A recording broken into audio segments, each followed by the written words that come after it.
हरे कृष्ण। महाराज युधिष्ठिर श्रीकृष्ण के जिज्ञासा करलेन, हे मधुसूदन, आश्विन मासेर कृष्णपक्षी एकादशीर की नाम ता कृपा करे आमाके बोलुन। श्रीकृष्ण बोललेन, हे राजन, आश्विन मासेर एकादशी इंदिरा नामे परिचित। এই ব্রত প্রভাবে মহাপাপ বিনষ্ট হয়। এমনকি কর্ম বিপাকে যারা নিম্নজনী লাভ করেছেন সেই পূর্বপুরুষদেরও উত্তম গতি লাভ হয়। অর্থাৎ বিভিন্ন রকমের পাপ কর্মের ফলে যাদের পূর্বপুরুষরা বাপ ঠাকুর দ্বারা যাদের নিম্নজনী অর্থাৎ কুকুর, বিড়াল, লেংটি, ইঁদুর, গেঁচো, ব্যাং বিভিন্ন নিম্নজনী শুকর, কুকুর নিম্ন স্তরের জীবজনী লাভ করেছেন সেই পূর্বপুরুষদেরও উত্তম গতি লাভ হয়। তারা সেই দুর্দশাময় পরিস্থিতি থেকেও তারা উদ্ধার লাভ করেন। তাদের সন্তানরা, তাদের উত্তর পুরুষরা যদি কেউ একাদশী ব্রত পালন করে তাহলে তারাও সেই অধপতিত অবস্থা থেকে উদ্ধার লাভ করেন, উত্তম গতি লাভ করেন। এই একাদশীর মাহাত্ম্য শোনা মাত্রই সামবেদীয় যজ্ঞ ফল প্রাপ্ত হওয়া যায়। হে রাজন, মাহিষ্মতি নগরে ইন্দ্রসেন নামে এক প্রসিদ্ধ রাজা ছিলেন। ধর্মবিধি অনুসারে রাজ্য পালনে তিনি ছিলেন খ্যাতি সম্পন্ন। তার বিপুল ধন সম্পত্তি ছিল। পুত্র পৌত্রাদি সহ তিনি সুখে রাজ্য পরিচালনা করতেন। বিষ্ণু ভক্তি পরায়ণ সেই রাজা নিরন্তর শ্রী গোবিন্দ নাম গানে মগ্ন থাকতেন। একদিন রাজা সুখে রাজসভায় বসে আছেন, এমন সময় দেবর্ষি নারদ স্বর্গ থেকে সেখানে এলেন। তাকে দর্শন করে রাজা হাত জোড় করে উঠে দাঁড়ালেন। দণ্ডবত প্রণাম করে মুনিকে আসন, পাদ্য, অর্ঘ্য আদি ষোড়শ উপাচারে পূজা নিবেদন করলেন। এটি হচ্ছে বিধি। কোন বৈষ্ণব, সাধু, সন্ন্যাসী, গুরু যখন আসেন তখন যদি আপনি রাজাও হন, যত বড় পোস্টেই থাকুন না কেন, তা আমাদের কর্তব্য হচ্ছে সেই সমস্ত সাধু, সন্ন্যাসী, বৈষ্ণব, গুরু ওনাদেরকে দর্শন মাত্রই উঠে দাঁড়ানো এবং তাদেরকে দণ্ডবত প্রণাম নিবেদন করা।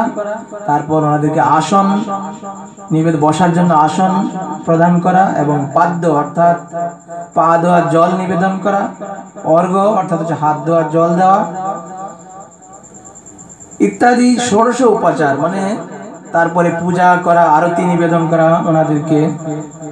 এইভাবে ষোড়শ উপাচার 16 রকম উপাদান দিয়ে তাদেরকে আরতি এবং তাদের অভ্যর্থনা জানানো, ভোগ প্রদান করা, তাদেরকে প্রসাদ নিবেদন করা।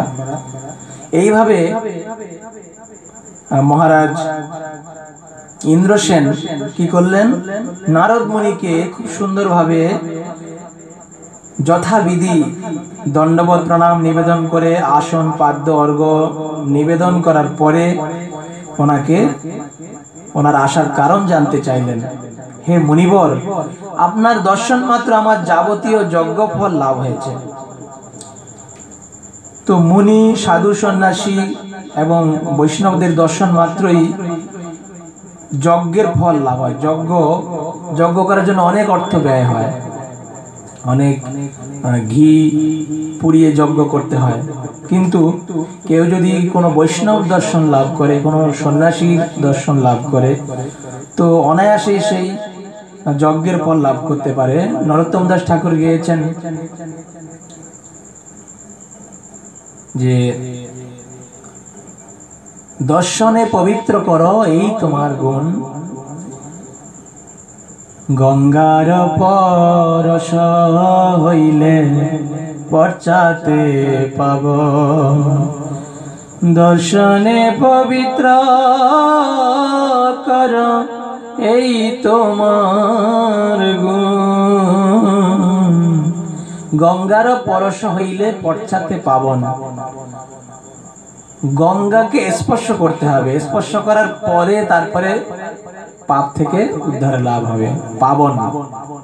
অর্থাৎ পাপ থেকে উদ্ধার হবে।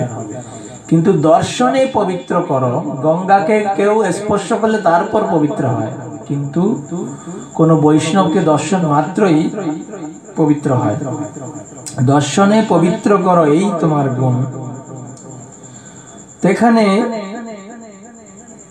মাহিষ্মতি নগরের রাজা ইন্দ্রসেন বলছেন, হে মুনিবর, আপনার দর্শন মাত্র আমার যাবতীয় যজ্ঞ ফল লাভ হয়েছে। এখন আপনার আগমনের কারণ জানি আমাকে কৃতার্থ করুন। আপনি আপনার আগমনের কারণ আমাকে বলুন, আপনার কি সেবা করতে পারি, কি হেতু আপনার আগমন ঘটেছে এখানে। দেবর্ষি নারদ বললেন, হে মহারাজ, অতি বিস্ময়কর এক কথা শ্রবণ করুন। আমি এক সময় যমলোকে গিয়েছিলাম। সেখানে যমরাজের সভায় বহু পুণ্যকারী আপনার পিতাকে দর্শন করলাম। ব্রত ভঙ্গ পাপে তাকে সেখানে যেতে হয়েছে। হে রাজন, আপনার পিতা যে সংবাদ প্রেরণ করেছেন আমি তা এখন আপনাকে বলছি। তিনি বললেন, হে ঋষিবর, মাহিষ্মতির ইন্দ্রসেন রাজা আমার পুত্র। তাকে বলবেন যে আমি বহু পুণ্য অনুষ্ঠান করলেও কোনো কারণবশত জমালয় আসতে বাধ্য হয়েছি। আপনি কৃপা করে তাকে সর্ব পাপ নাশক ইন্দিরা একাদশী ব্রত পালন করতে বলবেন। সেই ব্রত প্রভাবে আমি নিষ্পাপ হয়ে স্বর্গলোকে যেতে সমর্থ হব। এই কথা জানাবার জন্যই আমার আগমন। হে রাজন, আপনার পিতার মঙ্গল বিধানে আপনি যথাবিধি ইন্দিরা ব্রত পালন করুন। রাজা জিজ্ঞাসা করলেন, হে দেবর্ষি, সেই ইন্দিরা ব্রতের বিধি কি? কোন তিথি বা কোন পক্ষে এই একাদশী ব্রত করা কর্তব্য, তা কৃপা করে আমাকে বলুন। দেবর্ষি উত্তর দিলেন, হে মহারাজ, আশ্বিন মাসের কৃষ্ণ পক্ষে দশমীর দিন শ্রদ্ধা সহকারে প্রাতঃ স্নান করবেন, মধ্যাহ্নে ভক্তি ভাবাপন্ন হয়ে পুনরায় স্নান করবেন এবং রাত্রিকালে ভূমিতে শয়ন করবেন। পরদিন একাদশী তিথিতে প্রাতঃকৃত্যাদি সমাপন করে নিরাহার থাকবেন। ব্রতের নিয়মাবলী দৃঢ়ভাবে পালন করবেন। হে পুণ্ডরীকাক্ষ, হে অচ্যুত, এই শরণাগতের প্রতি কৃপা করুন। এইভাবে শ্রদ্ধা সহকারে শালগ্রাম পূজা করে পিতার উদ্দেশ্যে ব্রতের ফল অর্পণ করবেন। দ্বাদশীর দিন সকালে ভক্তিভরে শ্রী গোবিন্দের পূজা করে ব্রাহ্মণ ভোজন করিয়ে অবশেষে নিজে মহাপ্রসাদ গ্রহণ করবেন। হে রাজন, বিধি অনুসারে শ্রী হরি এবং ভক্তদের অর্চন করলে আপনার পিতৃবর্গ মুক্তি লাভ করে শীঘ্রই বৈকুণ্ঠে গমন করবেন। তো একাদশী ব্রত পালন করার পর নিয়ম হচ্ছে, দ্বাদশীর দিনে প্রাতঃ স্নান করে ব্রাহ্মণ অথবা বৈষ্ণব ভোজন করিয়ে তারপর মহাপ্রসাদ নিজে গ্রহণ করতে হয়। রাজাকে এই উপদেশ দিয়ে দেবর্ষি নারদ প্রস্থান করলেন। রাজা ইন্দ্রসেন মুনিবরের উপদেশ অনুসারে পুত্র পরিজন সহ ভক্তি সহকারে এই ইন্দিরা ব্রতের অনুষ্ঠান করলেন। তখন দেবলোক থেকে পুষ্প বৃষ্টি হতে লাগলো এবং তার পিতাও বিষ্ণু লোকে গমন করলেন। তারপর রাজা ইন্দ্রসেন নিজ পুত্রকে রাজ্যভার অর্পণ করে নিজেও বিষ্ণু লোকে ফিরে গেলেন। এই ইন্দিরা একাদশীর মাহাত্ম্য পাঠে ও শ্রবণে মানুষ সকল পাপ মুক্ত হয়ে বিষ্ণু লোক প্রাপ্ত হয়। হরে কৃষ্ণ কৃষ্ণ কৃষ্ণ হরে হরে, হরে রাম রাম রাম হরে হরে। হরে কৃষ্ণ। সকলে এই একাদশী ব্রত অবশ্যই পালন করবেন এবং একাদশী ব্রত পালন করে বেশি বেশি ভগবানের কথা শ্রবণ কীর্তন নিমগ্ন থাকবেন। বেশি করে ভগবানের নাম জপ করবেন।